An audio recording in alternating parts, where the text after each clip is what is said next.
So have you ever found yourself just sitting in one of those, all-day professional development Oh, seminars? yeah. The ones where the air conditioning is just absolutely blasting. Right, exactly. You're freezing, you're drinking your, third cup of lukewarm hotel coffee, but your brain is just absolutely firing on all Oh, cylinders. it's a great feeling. It really is. Yeah. The speaker on stage, or maybe it's an author of some groundbreaking book you're reading on a flight, Mm. they just laid out a strategy that suddenly connects all the dots for you. Yeah, the light bulb goes on. Exactly. You have your highlighter out, you are taking frantic notes, filling the margins with, exclamation points. You feel this massive, undeniable rush of dopamine and clarity. Which is such a powerful biological response, by the way. Right. You just sit there and think, well, this is it. This is the missing piece I've been looking for all these years. I finally get it. Yeah, it is a phenomenal feeling. I mean, you are experiencing a cognitive breakthrough, right? Yeah. It's a moment where these complex, really disparate pieces of information suddenly just snap together into a coherent framework. And the brain loves that. It absolutely loves that sensation. It does. And, you leave that room feeling invincible, like you can conquer the world. But then Monday morning rolls around. Monday morning always rolls around. You sit down at your desk, fully equipped with this new life-changing knowledge. You look at your computer, you look at your phone, and absolutely nothing in your daily life actually changes. Nothing at all. The heavily highlighted notebook just goes right into a desk drawer. The emotional high completely evaporates. By, Wednesday, you are right back to the exact same habits, the exact same stress levels, and the exact same plateau you were at before you ever even bought the ticket to the seminar. And that Monday morning crash, I mean, it leaves highly intelligent, highly motivated people feeling like they're fundamentally broken. Yeah, they really do. They assume it's a character flaw. They think they lack discipline or willpower or drive. They blame themselves. Exactly. But they are completely misdiagnosing the problem. I mean, they didn't fail because of laziness. They failed because they slammed into something called the boundary of false closure. The boundary of false closure. Well, and this boundary, it's basically this invisible psychological wall, right? The one that separates intellectual understanding from actual behavioral change. That's exactly what it is. So unpacking that wall, how it forms, why our brains build it, and exactly how to dismantle it, that is our mission for today's deep dive. We're looking at a synthesis of training concepts masterminded by Don Gortz. Yeah, Don Gortz. And what makes Don's approach here so resonant, I think, is his positioning. He doesn't act like a guru who just descended from a mountaintop with these perfect concepts. Oh, far from it. He really operates as a guide on the side, as he puts it. A guide on the side? I love that. Yeah, because Don is a real estate practitioner. He's an associate broker with over 40 years of actual in-the-trenches experience. I mean, he hasn't just read about sales burnout. He's actually lived through 4 decades of fluctuating markets. Which gives him a lot of credibility. Absolutely. What he has done is take classic leadership principles, specifically, pulling from the John Maxwell leadership philosophy and the behavioral insights of Jim Rohn, and he synthesizes them into a really practical survival guide for relational sales professionals.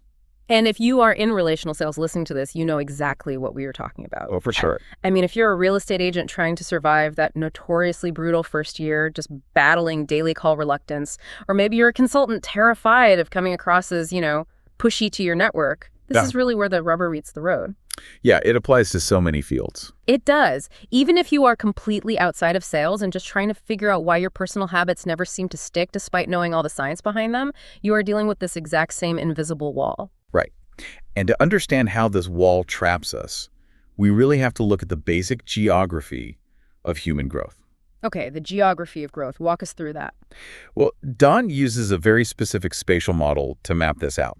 So imagine your current state of being, your current business revenue, your current relationship health, your current daily habits. Mm-hmm. That is your comfort zone. Okay, the comfort zone. Right. And philosophically, the comfort zone is defined by 2 coordinates, here and now. Here and now. So it's your baseline operating system. Exactly. The great thing about the comfort zone is that it is highly efficient.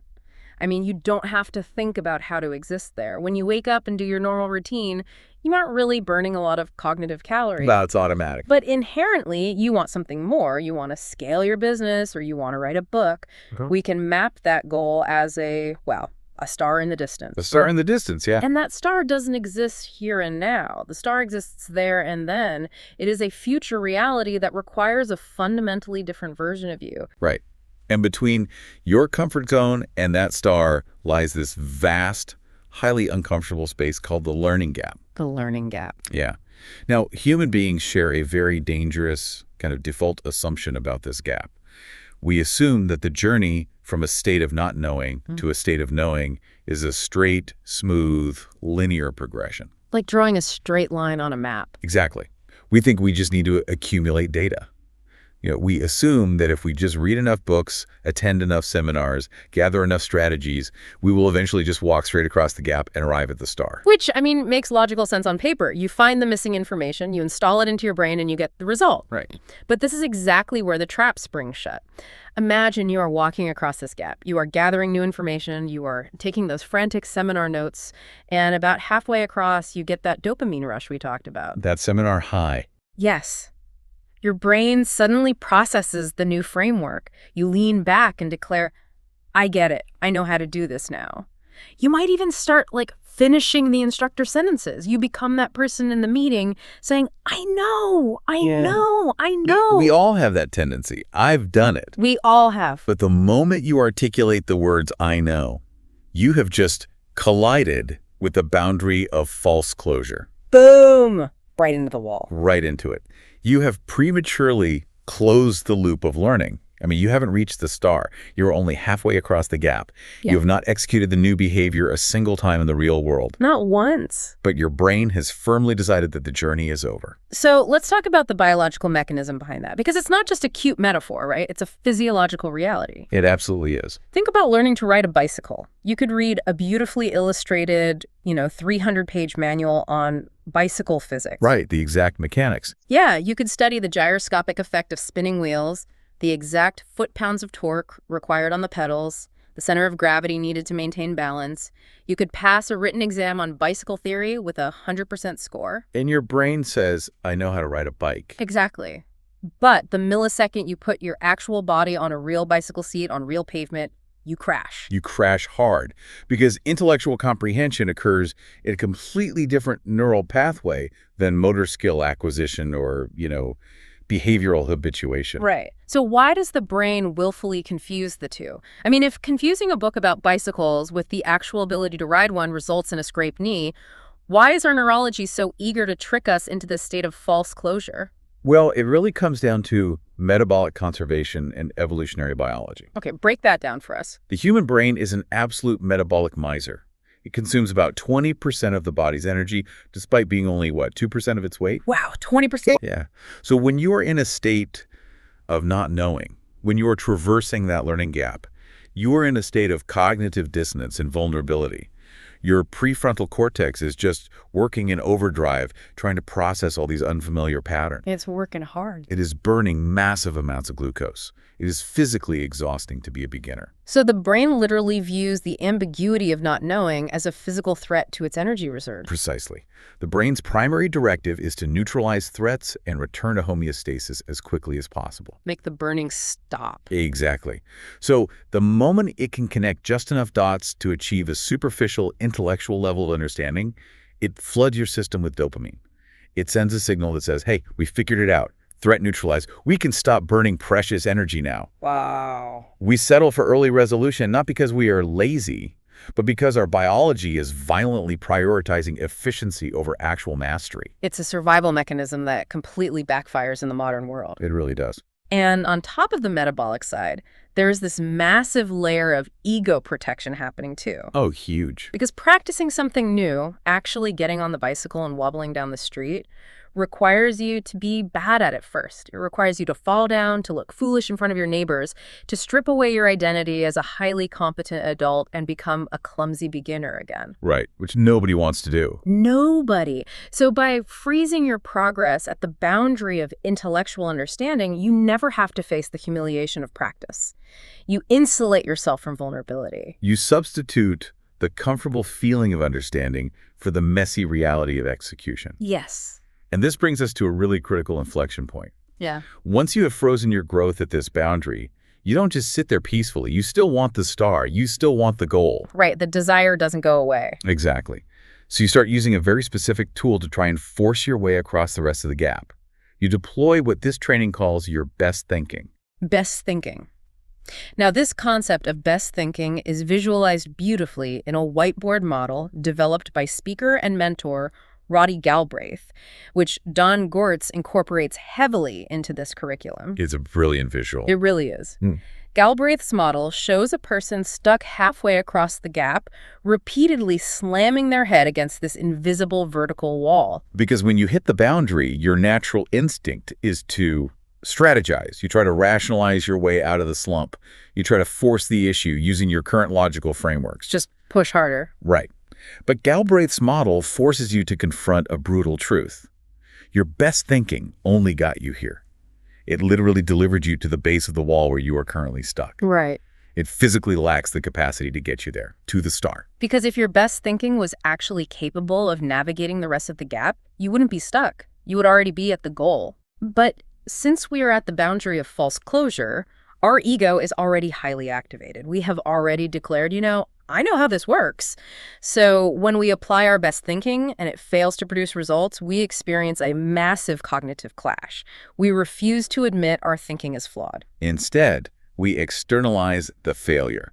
We point the finger at every possible environmental factor to protect our assumption of competence. Oh, ask any struggling real estate agent why their pipeline is empty, and they will give you a masterclass in externalizing blame. Oh, I've heard them all. Right. The interest rates are too high. The millennial generation doesn't want to buy homes. My broker's CRM software is outdated. The leads from Zillow are garbage. Yep. They will blame the algorithm, the weather, and the Federal Reserve before they ever question their own best thinking. Because they are operating under the delusion that they have a complete, accurate view of the battlefield. Yeah. And to explain the mechanics of this delusion, Don Gortz integrates a classic psychological framework. It was actually developed in the 1950s by psychologists Joseph Luft and Harrington Ingham. It's known as the Johari Window. Ah, the Johari Window.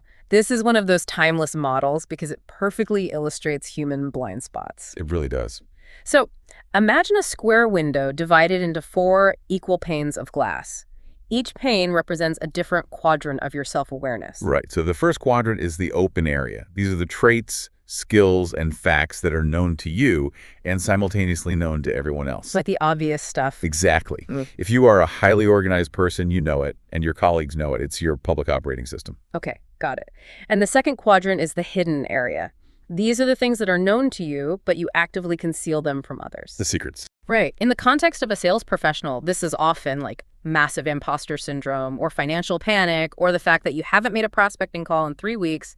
You know you are drowning, but you put on a tailored suit and project total confidence to the outside world. It's exhausting. And then the third quadrant is the unknown area, which represents latent potential and undiscovered truths that neither you nor anyone else knows yet. Which is fascinating, and we will return to the implications of that quadrant later. Oh, definitely. Right. But it is the fourth quadrant that acts as the anchor holding us in the boundary of false closure. That is the blind spot. The blind spot. This contains everything that is completely unknown to you, but is glaringly obvious to everyone else around you. Yes. It's the spinach in your teeth. That is the perfect analogy. You are walking around a networking event, smiling confidently, thinking you are making a fantastic impression. Meanwhile, every single person you speak to is distracted by the massive piece of kale stuck in your incisors. You're making decisions based on the assumption that your smile is perfect. And translating that to a professional context, your blind spot might be, say, your tone of voice. Oh, wow. Yeah. You might think you are speaking to a client with authoritative confidence. You feel great about the interaction, but the client and everyone else in the room perceives you as condescending, aggressive, and deeply insecure. Which is terrifying because you have no idea. Exactly. Your best thinking is telling you to speak louder to command respect, but your best thinking is derived from a completely incomplete data set. And here is the structural paradox of the Johari window that always haunts me. By definition, you cannot see your own blind spot. No, you can't. It doesn't matter how intelligent you are or how much time you spend journaling and meditating. You cannot self-reflect your way out of a true blind spot because the very mechanisms you use to reflect are the ones suffering from the blindness. Right. It completely destroys the myth of the lone wolf entrepreneur or the completely self-made professional. You cannot scale past the boundary of false closure in isolation. You just can't. You structurally require a secondary perspective. This is why the underlying philosophy of this training leans heavily on aligned community and mentorship. Because you don't need a coach to give you more information. You are already drowning in information. Exactly. You need a coach to hold up a mirror to your blind spot. You need someone who can look at the data you are ignoring and say, hey, you think your problem is a lack of leads, but I just listened to your last 5 phone calls. You are speaking so fast, you sound desperate, and you never ask a single question about the client's family.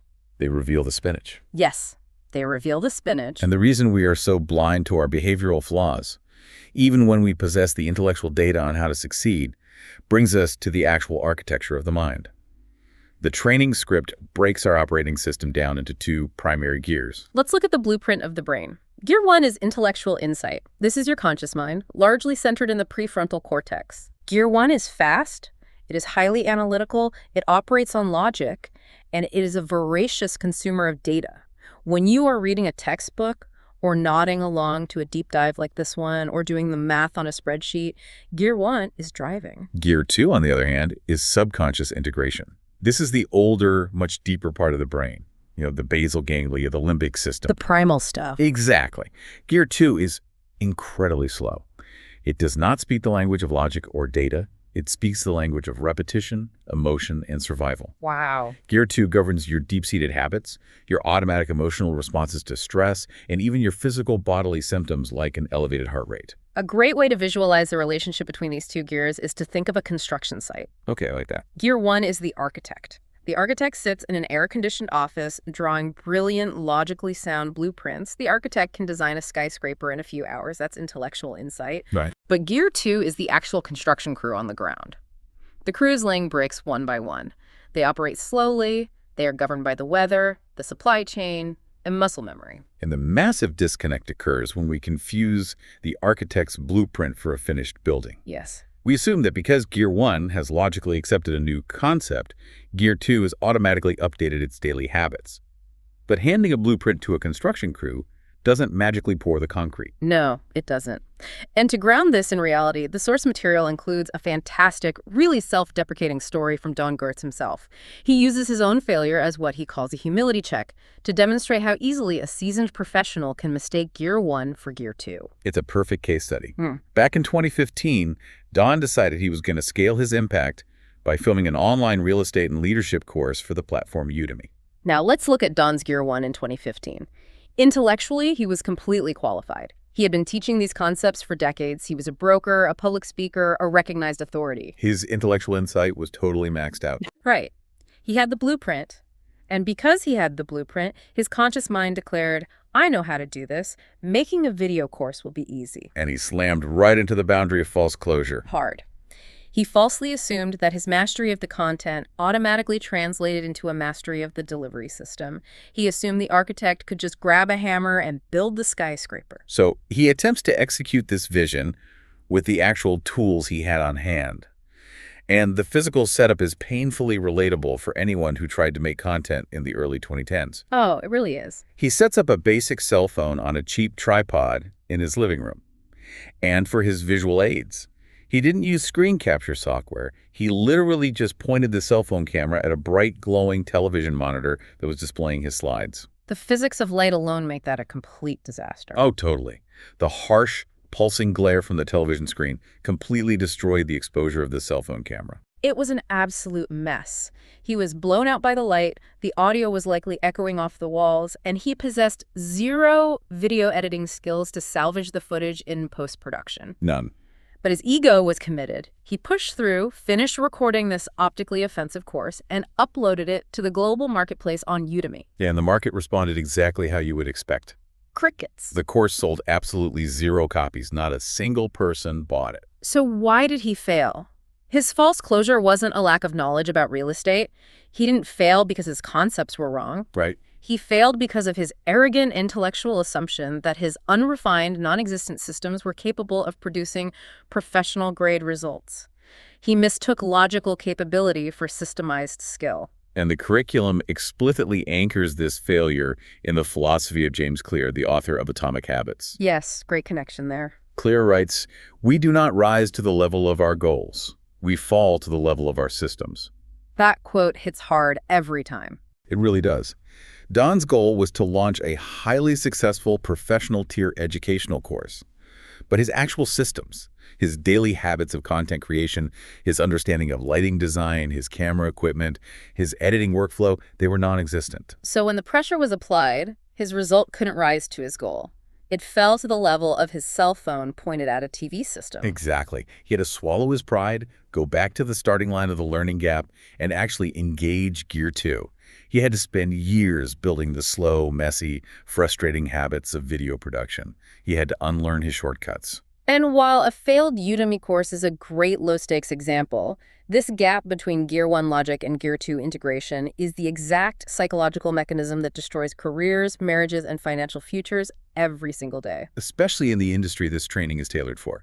Let's pivot to the relational sales professionals. The real estate agents, the financial advisors, the B2B consultants. Right. People whose entire livelihood is predicated on their ability to initiate conversations with other human beings. And the attrition statistics in real estate are just staggering.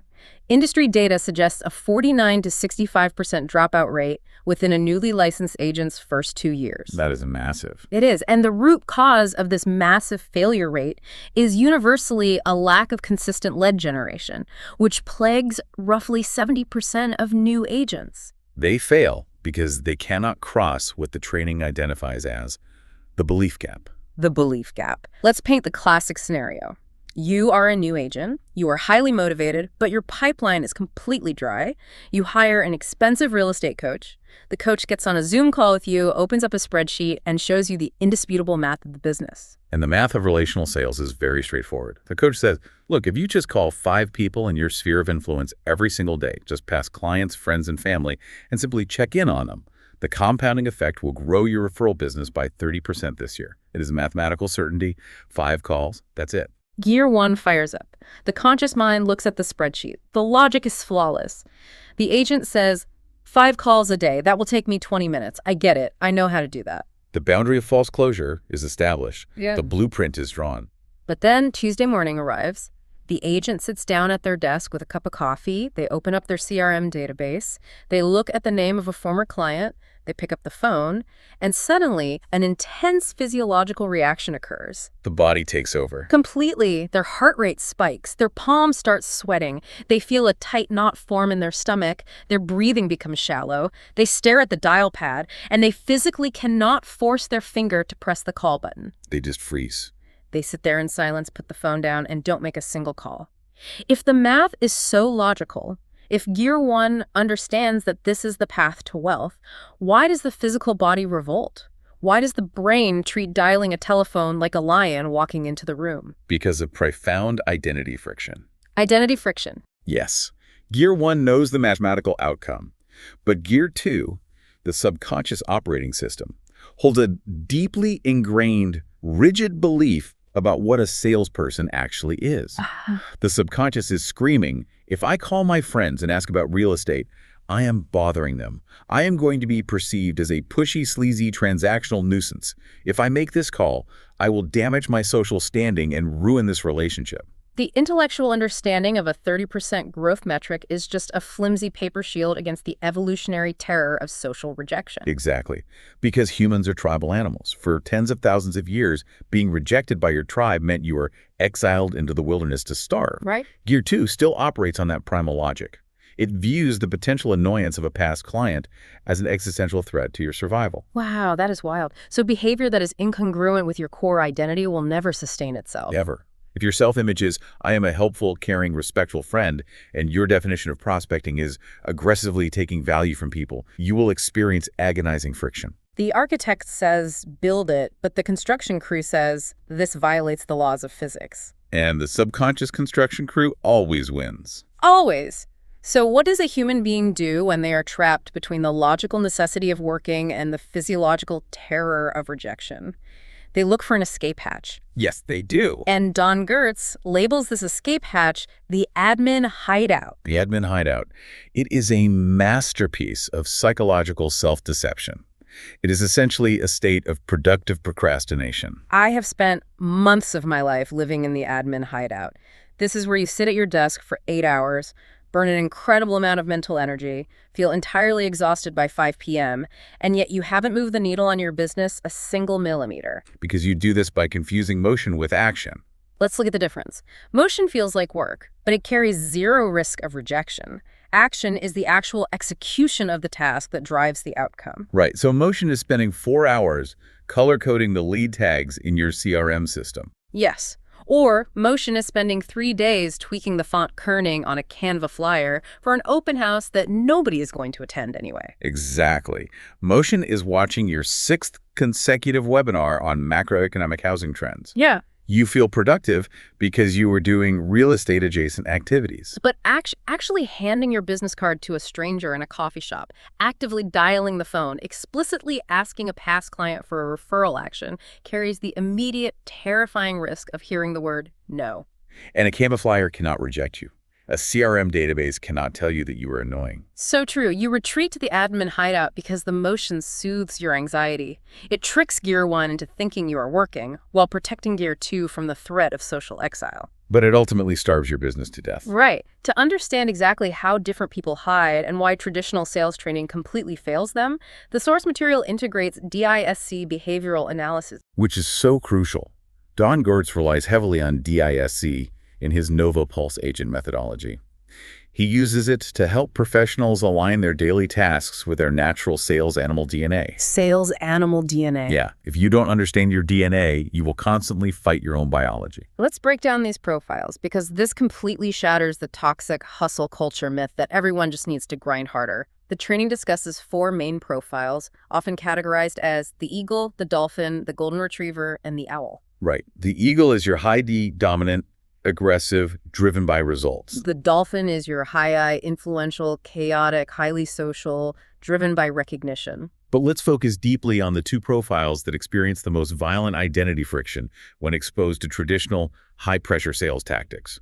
First, the high S profile, which Don categorizes as the golden retriever. Okay, the golden retriever. This profile is passive and highly people-oriented. They are the ultimate peacemakers. Oh, absolutely. They are fiercely loyal, deeply empathetic, and incredibly supportive. Their core fear is sudden change, interpersonal conflict, and the loss of a secure environment. They are the agents who genuinely want to be the guide on the side, holding a young family's hand as they buy their forever home. They care about harmony above all else. Now, imagine taking a pure golden retriever and dropping them into a traditional, hardcore real estate brokerage. The broker, who is usually an aggressive eagle, hands the golden retriever a script for circle prospecting. Oh, no! Yeah, this involves cold calling a neighborhood and saying, "Hi, I just sold a house down the street. Who do you know that's looking to buy or sell?" They're literally instructed to interrupt a stranger's family dinner to ask for money. The golden retriever will hit a massive, impenetrable boundary of false closure. They will sit in the training meeting, nod their head, and say, "I know how to read this script, I get it." But they will never, ever dial the phone. Never, because aggressive hunting completely violates their core identity of maintaining social harmony. To them, cold calling isn't a numbers game, it's an act of social violence. Yes, and then you have the high C profile, the owl. The owl. The owl is passive and highly task-oriented. They are the logical, meticulous, organized perfectionists of the world. They rely entirely on thorough analysis and data.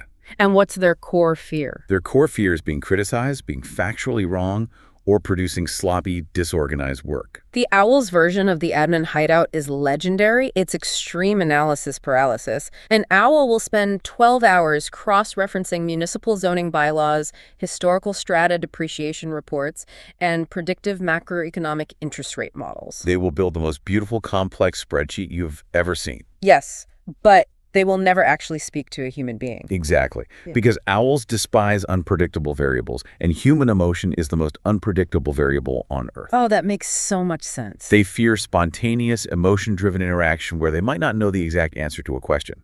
They hide behind the data.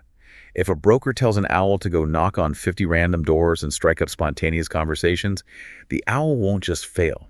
They will quit the industry entirely. So here is the natural question that arises from all of this. If an agent is a naturally introverted owl who finds small talk physically painful, or a golden retriever who would rather die than engage in confrontation. Shouldn't they just lean into their strengths and avoid the parts of the job they hate? I mean, that's what a lot of people want to believe. Right. Can they just pay an eagle to do the cold calling or rely entirely on passive SEO marketing?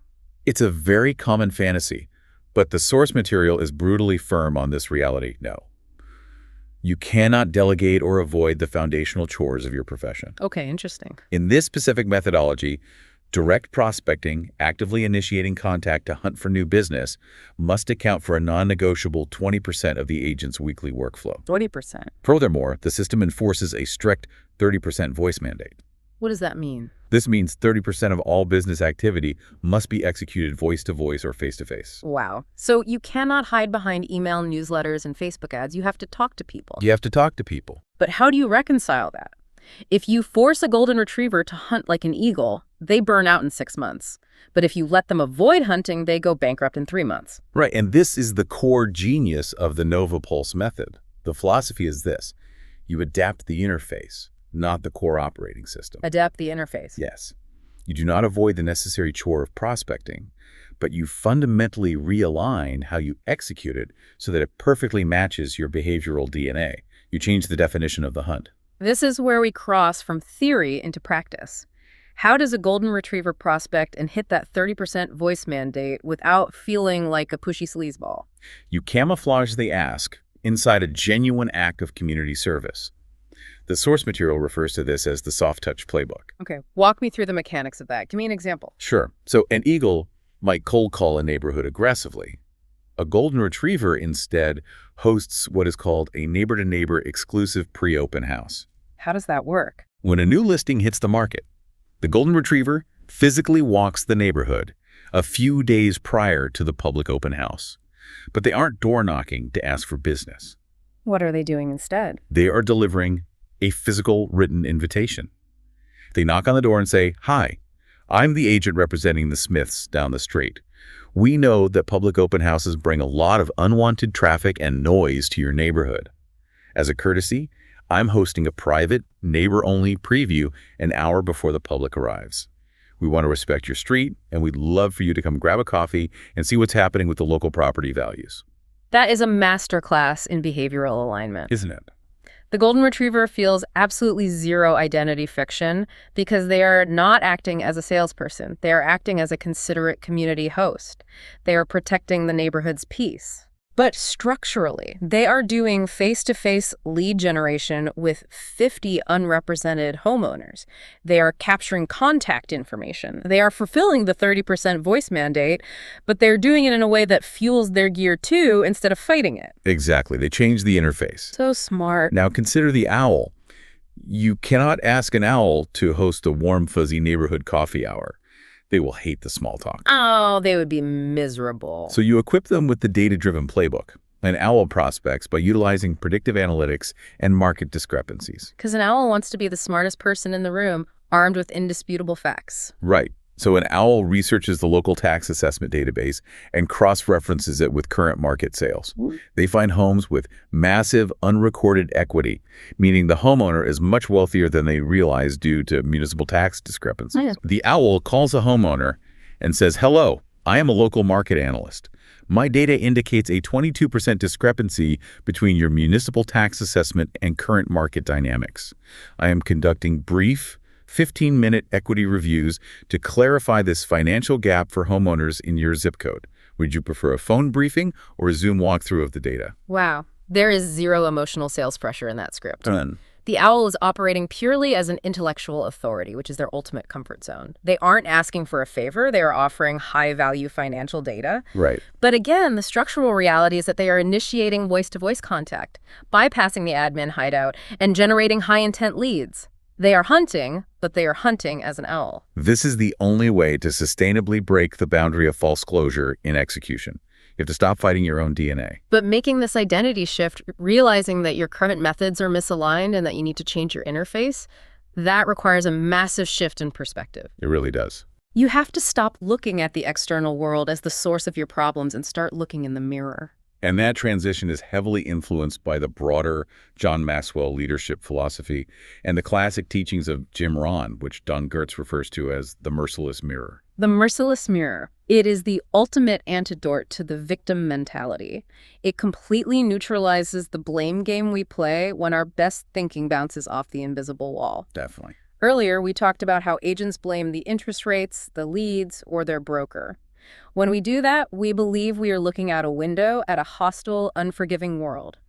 But the foundational principle here is that we aren't looking out a window at all. We are looking into a mirror.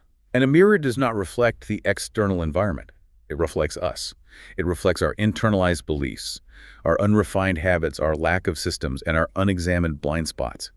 We do not see the world as it is. We see the world as we are. The source material quotes Jim Rohn's famous axiom: "When you change, everything will change for you." Think about the physical act of standing in front of a mirror. If you don't like the reflection you see, if the reflection shows a business that is failing, or a pipeline that is empty, or a stress level that is destroying your health, you cannot fix the image by violently scratching at the glass. No, that won't do anything. You have to change the person standing in front of the mirror. The external results of your life, your bank account, your sales volume, the quality of your client relationships, are merely lagging indicators of your internal systems and beliefs. If you want a different external result, you must change the internal source. But that level of extreme ownership is incredibly painful. It requires massive humility to admit that you are the bottleneck in your own life. It is so hard. So how do we actually do this?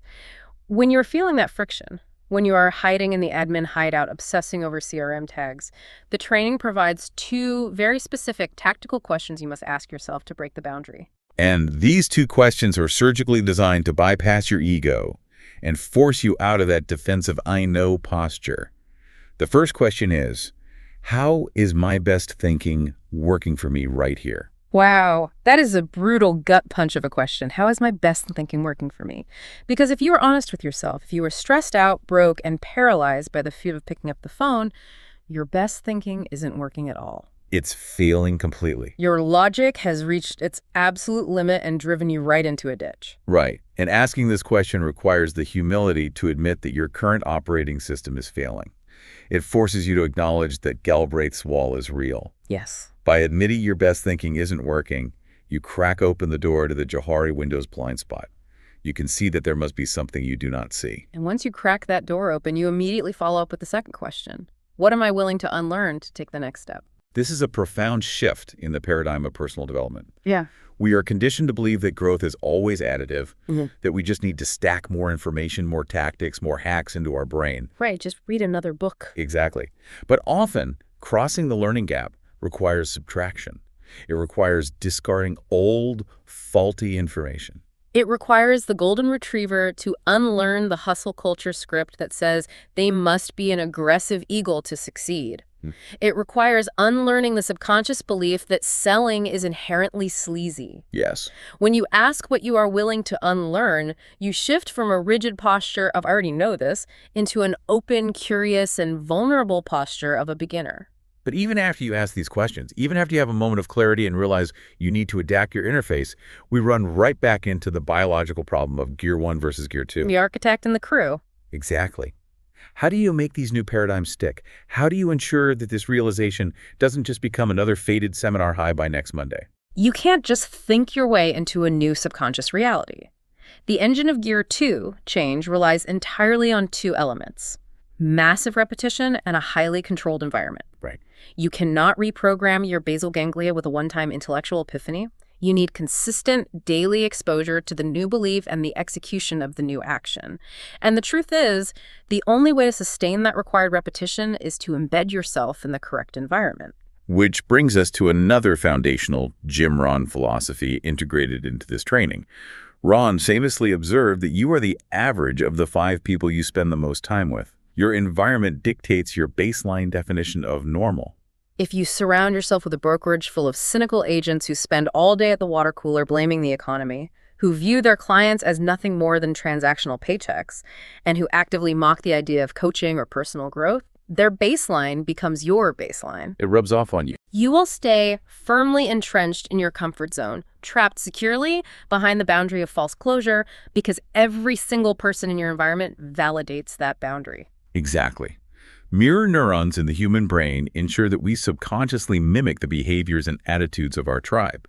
If your tribe is stuck, you will remain stuck. But what happens if you consciously place yourself in an environment filled with people who are actively identifying their blind spots and pushing past their boundaries? Then that relentless growth becomes your new normal. The ultimate solution presented in the source material for sustaining change is the absolute necessity of an aligned community.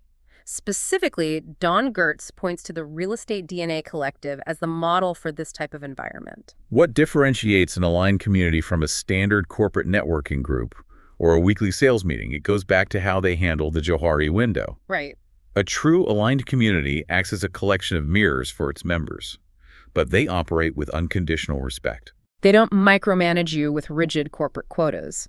And they don't force a golden retriever to read an eagle's cold-calling script. They help you identify your unique sales animal DNA. Yes. They create the psychological safety required for you to raise your hand and say, my best thinking isn't working, and I don't know what to do. And because they are aligned, they provide the external objective perspective needed to spot the gaps in your systems that you were completely blind to. They point out the spinach? Right. They pull you out of the isolation of the admin hideout, and they enforce daily identity-aligned habits through communal accountability. When your environment expects you to operate from your authentic strengths, the transition from Gear 1 conscious understanding to Gear 2 subconscious habit isn't just possible, it becomes inevitable. We have mapped out a massive journey today. Let's look at the entire architecture of what it takes to actually change your behavior.